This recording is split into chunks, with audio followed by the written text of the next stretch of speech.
संपूर्ण विश्व में वो ऊर्जा फैलेगी। हमारे अंदर से जितनी ऊर्जा निकलती है, ये मत सोचना कि वो हमारे पास ही रहती है। हम पूरे इस ब्रह्मांड में सतयुग और कलयुग का निर्माण करने वाले हम ही हैं। हमारे द्वारा ही इस कलयुग और सतयुग का निर्माण होता, हमारी भावनाओं से, हमारे विचारों से, हमारी सोच से, हमारी आराधना से, हमारी साधना से। अगर तुम्हारे भीतर में विकृति है तो ऊर्जा कैसी निकलेगी? बाहर में विकृति फैलेगी। अगर हमारे भीतर में सद्वृत्तियां हैं तो हमारे भीतर में ऊर्जा कैसी आएगी? सद्वृत्तियों की हमारे भीतर तो आएगी, लेकिन बाहर भी ऊर्जा कैसी जाएगी? आज हमें ये शांति कथा का आचमन करते करते प्रार्थना करनी है उन मूक जीवों के लिए। और देखिए, जैन समाज तो कितना सजग हो गया। मुझे गर्व होता है जिन शासन पर, मुझे गर्व होता है जैन समाज पर। अहमदाबाद में, गुजरात में कितने लोग आज ऐसे हैं जिन्होंने उन मूक जीवों को अभयदान दिया, खरीद लिया सारे बकरों को 10-10 लाख रुपए दे करके, 1-1 करोड़ रुपया लगा करके। जितने बकरे हैं उनको नजर आए सब बकरों को उन्होंने खरीद लिया और उनको अभयदान दिया, मरने से बचाया। कितना जयवंत है ये जिन शासन। नमन करती हूँ मैं उन लोगों को, वंदन करती हूँ मैं उन लोगों को जिनकी भावनाएं जीवों को बचाने के लिए ऐसी है। आपने गौशालाएं बहुत सुनी होंगी, देखी होंगी। हर इंसान का एक एम रहता है कि मैं गौशाला खुलवाऊं, लेकिन जो बकराशाला खुलवा दे, जो बकराशाला खुलवा दे, जान तो सबके भीतर में एक जैसी है ना, प्राण तो वही 10 प्राण हैं सबके भीतर में। पूज्य श्री रूपचंद जी महाराज साहब, मधुकर मिश्री जी महाराज साहब, उन्होंने बकराशाला खुलवाई। और क्या करते थे?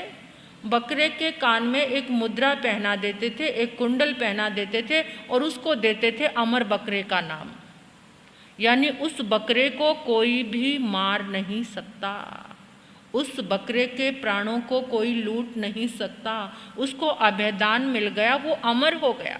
कितने गजब की बात है, कितने कमाल की बात है। जब मैंने उनके जीवन को पढ़ा और ये बात देखी कि आज तक गौशालाएं सबने खुलाई लेकिन बकराशाला किसी ने भी। मेरा ये जिन शासन, मेरा ये महावीर का पंथ कितना गजब का है, कितना निराला है, कितना अद्भुत है। जहां जहां बुच्चड़ खाने हैं, जहां जहां बकरे ये जीव मारे जाते हैं, प्रकृति तो इंतजार में रहती है कि तुम जो मुझे दोगे मैं लौटकर तुम्हारे पास ही भेजूंगी। इंसान से बहुत ज्यादा ईमानदार है ये प्रकृति। इंसान तो किसी की दी हुई चीज को हड़प लेता है, मार लेता है, बेईमानी कर लेता है, लेकिन ये नेचर इतनी अच्छी है, जो तुम देते हो तुम्हें लौटकर पहुंचाती है, तुम्हारे पास रिटर्न करती है। आपने सुना होगा सहारा के रेगिस्तान, सुना है? सबसे बड़े रेगिस्तान में नाम आता है सहारा के रेगिस्तान। मैं थोड़ा सा आज इस टॉपिक पर थोड़ा आपको समझाना चाहती हूँ कि आपके मन में भी भावना जागे, चाहे एक ही बकरे को मुक्त कराओ, लेकिन आपके मन में भी एक दर्द जागे, आपके दिल में भी दर्द हो कि कैसे मारा जा रहा है उन मूक जीवों को। काश मैं भी एक बकरे को आज़ाद करा दूँ, मुक्त करा दूँ। सहारा के वो रेगिस्तान कैसे बने, कैसे बने?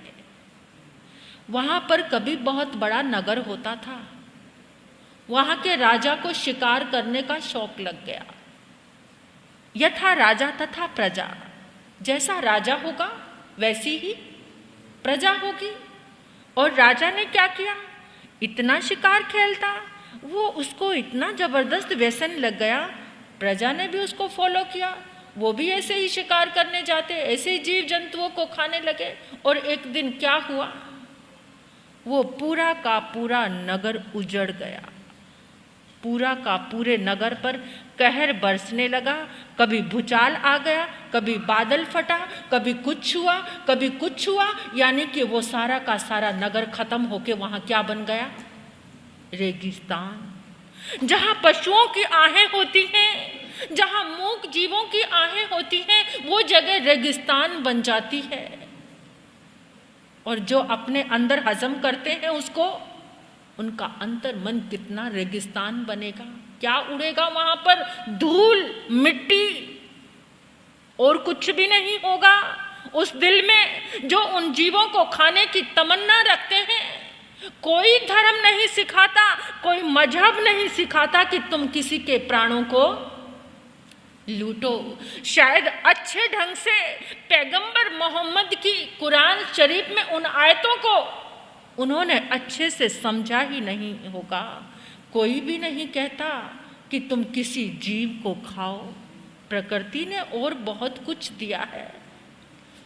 नेपाल में ये कितना बड़ा भूकंप आया था पता है ना आपको? कुछ साल पहले, आज से 5-6 साल पहले बहुत बड़ा भूकंप आया था।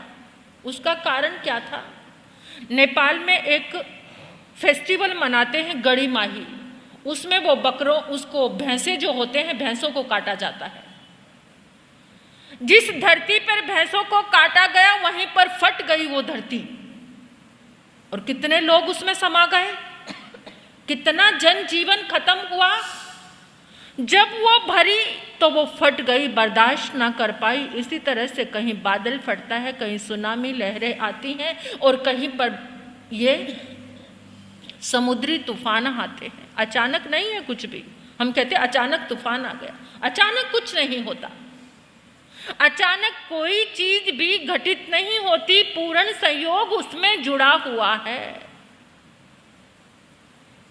आज के दिन इस शांति कथा के माध्यम से हम उन्मुख जीवों के लिए प्रार्थना करेंगे।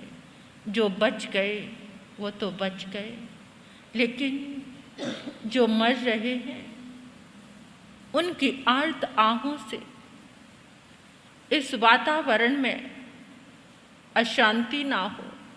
शांतिनाथ भगवान की ऊर्जा, शांतिनाथ भगवान की वाइब्रेशन, उनके शुभ पुद्गल उन मूक जीवों की आत्मा को शांति प्रदान करें। ऐसा हमने दिल से सोचना है, दिल को दर्द से भरकर सोचना है। तुम्हारी की गई प्रार्थना, देखो एक व्यक्ति की प्रार्थना होती है, एक सामूहिक प्रार्थना होती है। एक झाड़ू का एक दिन